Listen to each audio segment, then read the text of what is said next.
Pero bago yan, siyempre magpapakilala muna ako sa mga first-timers. Welcome po. So ako nga po, next slide.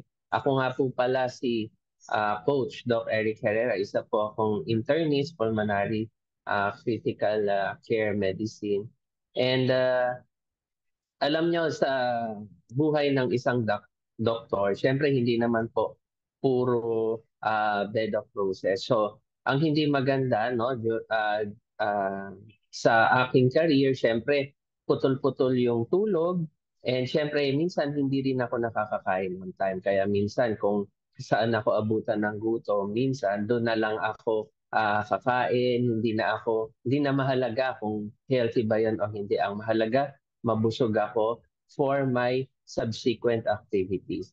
And dahil dyan, hindi ko namalaya na yung mga kinakain ko pala, ang tataas pala ng calories at napaka-healthy. Kung kaya't dahil dyan, nag-gain ako ng husto. So nakikita niyo po dyan, uh, umabot ako ng 209 pounds. Buti na lang along the way, na-meet namin ng Herbalife and nakakita rin ako ng solution through Herbalife na pwede pala kumain pa rin and magkaroon ako ng healthy shake on the go para hindi masasacrifice yung aking health.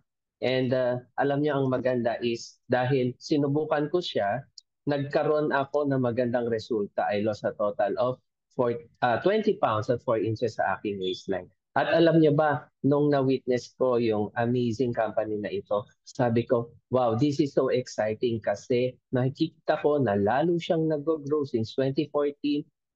Na-witness ko gaano na kalayo ang na-retain ng company natin.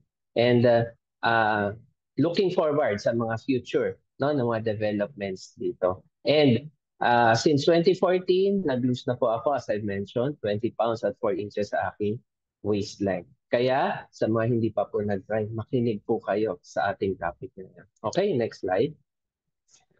So pag-usapan natin, ano nga ba ang lifestyle medicine? Siguro po yung iba po sa inyo, ngayon lang po ito narinig. Pero actually, nag-exist na po ito for several years na.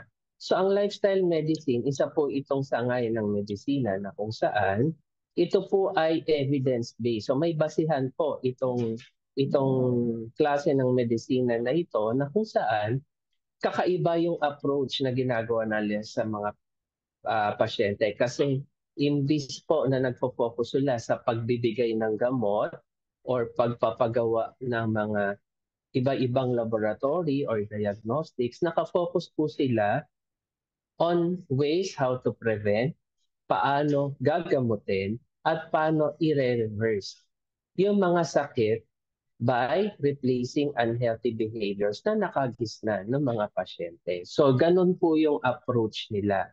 Unlike dun sa traditional. So, medyo kakaiba, di po ba?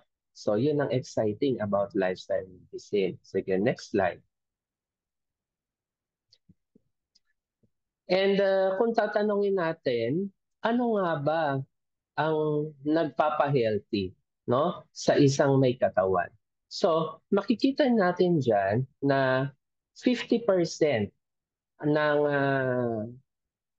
malaking porsyento ng factor na ito ay doon sa mga healthy behaviors na ginagawa ng isang tao. Yung 20% naman po ay galing sa environment o yung mga sa labas na kung saan wala na po siyang control actually dyan. 20% nanggagaling sa genetics at yung natitira po ayon yung nandun po sa taas. So kung makikita nyo, maraming factors ang nagko-control para tayo maging healthy at para tayo maging unhealthy. And majority dyan nakasalalay dun sa nakagistan nating mga behavior, the way tayo kumain, saan natin ine-engage ang sarili natin in terms of activity, no? So yung mga bagay po na yon. Ngayon, base naman sa mga studies, saan naman po natin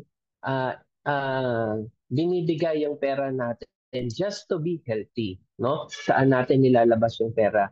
And most of the time, no, nakikita nila 80%, 88% ay napupunta sa medical services, no? Doon sa mga laboratorio, sa mga gamot, sa mga check-up. So doon po napupunta mostly. yung mga spending natin. 88% goes to medical services if we want to be healthy. And samantalang, maliit na porsyento po ang napupunta sa changing healthy behaviors. No? So nakikita nyo dyan, 4% lang po. At yung iba, 8% lang po. So ito yung medyo malungkot kasi maliit na porsyento ang napupunta kung saan dapat mas mahalaga doon tayo nagbibigay ng atensyon. Sige, next slide. So, pag sinabi pong lifestyle medicine, meron po itong 6 pillars o meron itong 6 na basehan. So kung mapapansin niyo po, araw-araw pinag-uusapan natin sa VNC, the 7 pillars of good health. Kung papansin niyo po, ang pillars ng lifestyle medicine, meron silang 6, hindi po siya nagkakalayo. Kasi nandyan din po ang exercise, nandyan din po ang stress management, nandyan din po ang social support, ang sleep, risky behaviors, and nutrition. So may pagkakahawig po sila. So kung kaya nga sinasabi natin, these are all evidence-based. Okay? Sige, so isa-isahin po natin yan. Sige, next slide. So sa lifestyle medicine, kung pag-uusapan po ang nutrition, kadalasan, mas nagfo-focus po sila sa mga whole plant-based foods na mayaman sa fiber at nutrient dense. So, the closer the food it is to the natural form, mas maganda po iyon for them. So, ano pa, ang mga whole plant-based foods na rich in fiber, ito po ay mas nagpapabusog, no? Kung nakinig po kayo ng discussions natin from the previous times, mas nagiging busog po tayo. Kung kaya't eventually, mas gumaganda yung asukal natin. Mas gumaganda yung kondisyon ng puso natin because of this form of lifestyle nutrition na ini-introduce po nila. Okay? Next slide. Sabi nga, di ba, let thy food be thy medicine. So, yung pagkain natin, ituring natin yun ng nagamot natin for araw, for everyday na dapat maintain at dapat of good quality. Pangalawa, ano naman po ang sinasabi nila sa exercise? So, they engage their patients into exercise. So, anong klaseng exercise or physical activity? Ine-engage nila yung physical activity na regular and consistent na kaya panindigan ng pasyente sa pang-araw-araw na buhay. So yun po yun yung pinupush nila, no? Na kaya nilang i-maintain throughout life. So kung kaya mo mag-walking araw-araw, mag-jogging araw-araw, mag-gardening araw-araw, those kind of physical activity, nako, ine-encourage po nila yan. Okay, sige, next slide. So, number 3 po, yung stress management. So, isa rin po sa tinitignan nila. So, hinahanap po nila, ano ba yung cause kung bakit, for example, nagiging itong pasyente na ito? Is it because of stress? So, may tinatawag tayo, stress eating, di ba? So, stress dahil sa environment, stress dahil sa trabaho, and ina-identify po nila ito. And pag na-identify po nila, nagde-devise po sila or gumagawa sila ng mga coping mechanisms para mabawasan yung stress ng tao at mag-improve ang kanyang overall well-being. So, kagaya ng nabanggit ko, napansin niyo po, mas nakafocus sila dun sa mga ibang bagay in this po, dun sa medicine or sa mga gamot itself. Sige, next slide. Ano pang tinitignan nila na factor? Kung may involved po na risky behavior such as yung mga addictive substance like yung mga alcohol and yung paninigarilyo, so tinitignan din po nila yan. And alam naman po natin, base pa sa mga previous na mga pag-aaral, dekadang pag-aaral na these addictive substances, they are known dangers of our health. And nakaka-addict po sila at especially ang sigarilyo or ang alak po, there are studies na dinidikit po sila sa mga certain forms of cancer and heart problems. So kung na-identify nila, tinutulungan po nila yung tao paano iiwasan or i-tone down at least dahan-dahan itong mga risky behaviors po na ito. Okay, next slide po. Number 5, mahalaga rin po sa kanila, sleep. So, inaalam nila yung pasyente ba is getting poor quality sleep. Kasi alam niyo po, ang isang taong walang tulog or incomplete ang tulog, bagsak po yung resistensya niya. So, through time, pababa ng pababa ang kanyang immune system. So, kung na-identify nila na ito pala hindi nakakapagtulog sa gabi, so inaalam nila yung dahilan bakit. Mainit ba? Maingay ba sa environment? Marami ba siyang iniisip? So ano ang reason? So tayo siguro, kung meron tayong alam na hindi mapagkatulog, siguro bibigyan natin ng herbal retreat tea, no? So nagla-lifestyle medicine na rin tayo, i-try natin, no? So sa kanila ganun din, ina-identify nila at tinitingnan nila anong solusyon ang pwede na mai-provide nila para masolusyonan itong isang factor na ito regarding sa pagtulog. Sige, next slide. And syempre, yung number 6 po,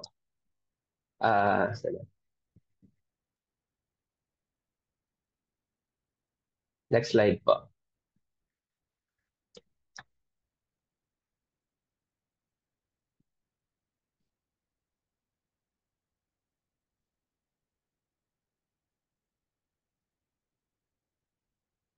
Hello? Pag-up po, Okay, nawala next. po ako.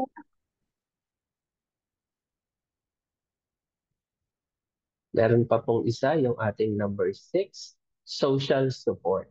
Okay, so nakikita nila na ang isang tao na hindi gaano ini-engage ang sarili niya doon sa society, sa kaibigan, sa family members, sa partner, sa coworker, or sa kapitbahay, nakikita nila mas tumataas yung association with mortality. Kaya as much as possible, ayaw nila na ina-isolate yung kanilang mga pasyente kasi socialization is very important for emotional resiliency. So ano nga bang resiliency? Ito po yung response natin sa isang problema or isang sitwasyon, paano tayo nagre-react. So ang emotional resiliency is yung mas nagiging productive pa rin po tayo despite everything. So yun po yung definition ng resiliency. Okay? Sige, next slide. So ang lifestyle medicine po, ang focus nila, hindi po yung pag nag-present ang isang pasyente na, for example, mataas ang blood sugar, mataas ang BP, unlike sa traditional medicine, they give medicine, no? They give medicine and kung hindi makontrol, itataas po nila yung dose. Sa lifestyle medicine, instead of reacting doon po sa sakit or doon sa condition ng pasyente, they do it or they address it or ang approach nila is more of a proactive type in which base dun sa 6 pillars natin, ano ba, kamusta ba, for example, kamusta ba ang tulog nito? Kamusta ba ang nutrition nito? No? Kamusta ba yung kanyang social support, no? So yun yung tinitignan nila at doon po sila nagkikita anong solusyon yung pwede. At itong proactive healthy lifestyle na ini-introduce nila base sa mga pag-aaral can help reduce the risk and prevent it. No? Sige, next slide. So, dalawang bagay po no when it comes to health. So, tayo ba ay more focused on giving care to our health or more focused to giving care to our sickness? Kasi magkaibang bagay po yun. When we speak of healthcare, ang mas focus po natin is more of wellness, no? More of prevention. When we speak of sick care, ang mas focus po dito ay to control the damage. Kumbaga, nandun na yung damage. we just control it. Kumbaga, nandyan na, given na, so ang gagawin natin, we minimize the damage. Sa healthcare, we are more focused not on controlling the damage, but on being well. No? Sige, next slide. So, ano nga po ba ang gusto nating i-store? No? Ano ba ang gusto natin? Do we want to spend more on healthcare or do we want to spend more on sick care? Gusto ba natin ang ating pinaghirapan mas napupunta activities which creates true health and prevents disease, no? Or kung sa sick care, sorry. Or gusto natin sa sick care, reactively manages sickness due to poor lifestyle choices. Okay, next slide. And with that, so lifestyle change as first line of defense, ito po ay international clinical guidelines na nagsasabi diet and physical activity are a critical first line treatment for many chronic conditions like hypertension, obesity, and diabetes before any medication is prescribed. Kaya mahalaga, lifestyle change ang first line. Sige, next slide. So how do we want to get better? No? How soon do we want to get better? By changing our lifestyle. Yun po ang iniiwan kong tanong sa inyo. So how soon? Kung hindi pa. Okay? Next slide. And with that, tandaan po natin. Ito nga ang sabi sa isang sikat na proverb, when diet is wrong, wala pong silbi ang medicine. Kasi hindi natin nire-regulate or hindi natin binabago ang lifestyle. Kaya ang medicine parang mas nagiging useless. However, kapag tama po ang diet natin, ang medicine wala pong silbi or wala siyang gamit kasi ang ating lifestyle is improved. Okay? Next slide. Napakaganda po ng proverb na yan. And ito naman po ang invitation ko sa inyo. Come and try how great it is to experience a healthy lifestyle. Kaya join us dito sa ating VNC, sa ating mga topics. Marami kayong matututunan. And next slide, anong pwede pang magamit natin? Ano pang hinihintay ninyo? So gamitin natin kung ano yung mga meron tayo. Let's say yes to good nutrition. Nandiyan ang ating Herbalife products na makakatulong, no? Sa mga isa sa mga pillars na nabanggit ko kanina, awarded the super brand in the Philippines and seal of product quality. Next slide. At hindi lang po ito basta-basta mga products. Dahil number 1 tayo in the world when it comes to meal replacement, weight management, and well-being, and active and lifestyle nutrition. Kaya itong mga products natin, hindi siya basta-basta. These are quality products. And with that, thank you. And marami kayong natutunan, I hope. Back to you, Coach Needs.